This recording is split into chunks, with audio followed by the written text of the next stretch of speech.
ಕರೆದ್ರ ಯಾರಿಗಾರು ಅದಾಯ್ತಲ್ಲ. ಅದು ಅದು ಅದು ಬಿಡಿ.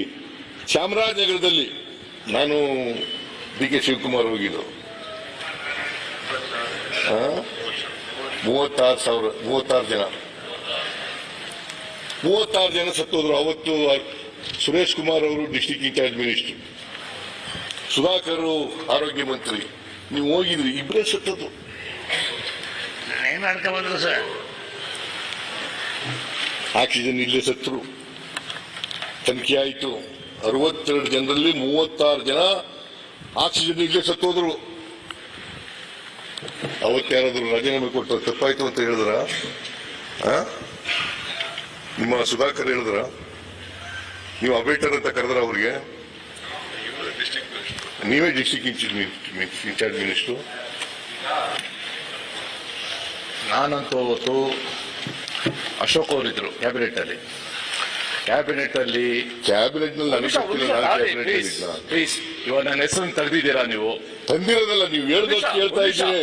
ನಾನು ಯಾವ ರೀತಿ ಬಿಕ್ಕಳಿಸಿ ಹತ್ತಿ ಅವತ್ತು ರಾಜೀನಾಮೆ ಕೊಟ್ಟೆ ಅಂತ ಅವ್ರು ಸಾಕ್ಷಿ ಇದ್ದಾರೆ. ನನಗೆ ಗೊತ್ತಿಲ್ಲ ರಾಜೀನಾಮೆ ಕೊಟ್ಟಿದ್ದೀರೋ ಅಲ್ಲ ಉಳ್ಕೊಂಡ್ರೋ ಗೊತ್ತಿಲ್ಲ. ಬಟ್ ಸುಧಾಕರ್ಗೆ, ಬಸವರಾಜ ಬೊಮ್ಮಾಯಿಗೆ ಅಬೇಕ್ಟರ್ ಅಂತ ಕರೀಲಿಲ್ಲ.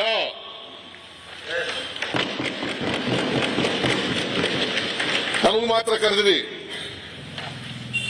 ಬಸವರಾಜ ಬೊಮ್ಮಾಯಿ ಕರೆದ್ರ ಅಬೇಕ್ಟರ್ ಅಂತ? ಸುಧಾಕರ್ ಕರೆದ್ರ?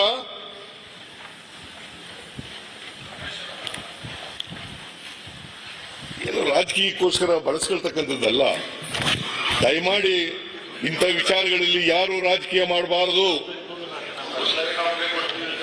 ಅಲ್ಲ, ನೀವು ಮುಖ್ಯಮಂತ್ರಿ, ನಾ ಹೇಳೋದು ಒಪ್ಕೊಂತೀನಿ. ಅವರು ಚಾಮರಾಜನಗರ ಹೇಳಿದ್ರು ಆಕ್ಸಿಜನ್ ಬಗ್ಗೆ. ಸುರೇಶ್ ಕುಮಾರ್ ಅವ್ರದ್ದು ಕ್ಯಾಬಿನೆಟ್ ವಿಚಾರವಾಗಿ ನಾನು ಇದ್ದೆ ಅಲ್ಲಿ ಕ್ಯಾಬಿನೆಟ್ ಅಲ್ಲಿ. ಅವರು ಏನ್ ಹೇಳಿದಾರೋ ಅದು ಸತ್ಯ ಹೇಳಿದ್ದಾರೆ. ನಾನು ಮುಖ್ಯಮಂತ್ರಿಗೆ ನಾನು ಹೇಳುವಂಥದ್ದು, ಸರಿ ಅಲ್ಲಾಯ್ತಲ್ಲ ಆಕ್ಸಿಜನ್ ಘಟನೆ, ಅವರೆಲ್ಲರ ಮನೆಗೂ ನೀವು ಹೋದ್ರಿ, ಅವರೆಲ್ಲರಿಗೂ 1 ಲಕ್ಷ ಡಿ.ಕೆ. ಶಿವಕುಮಾರ್ ಹೋಗಿ ಕಣ್ಣೀರ್ ಹಾಕಿದ್ರು. ಈ 11 ಜನ ಸತ್ರಲ್ಲ, ಅವ್ರ ಮನೆ ಯಾಕೆ ಹೋಗ್ಲಿಲ್ಲ ನೀವು? ಯಾರು ಹೋಗಿಲ್ಲ? ಎಲ್ಲಿ ಹೋಗಿದ್ದೀರ? 11 ಜನ ಯಾರು ಹೋಗಿದ್ರೆ ಹೇಳಿ. ಮನೆಗೆ ಹೋಗಿದ್ದೀರಾ? 29 ಎಲ್ಲಿ ಹೋಗಿದ್ರೆ ಹೇಳಿ.